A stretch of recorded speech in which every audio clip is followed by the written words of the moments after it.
ছেলেটা ছিল বেশ গরিব আর মেয়েটা ছিল বেশ সচ্ছল পরিবারের।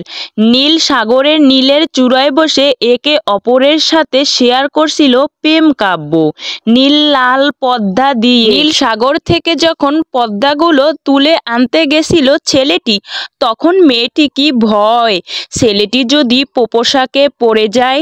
তাছাড়া এই নীল সাগরে প্রাণঘাতীর অনেক ঘটনা রয়ে গেছে, যেসব কথা ভেবেই মেয়েটি ভয় পাচ্ছিল আর চিৎকার করে ডাকছিল, আমার জন্য পদ্মা আনতে গিয়ে তুমি পা পিছলে পড়ে যাও, এটা আমি চাই না, আমার পদ্মা লাগবে না, তুমি চলে আসো। কিন্তু ছেলেটি কোনো কথাই শুনল না, কারণ সে জানতো পদ্মা ফুল মেয়েটির খুব পছন্দ আর তার নিজের পছন্দের মানুষের জন্য পছন্দের ফুল এনে দিতে নিজের জীবন যায় যাক। এসব ভেবেই ছেলেটি যেভাবেই হোক পদ্মা নিয়ে আসলো। একটি লাল আরেকটি নীল।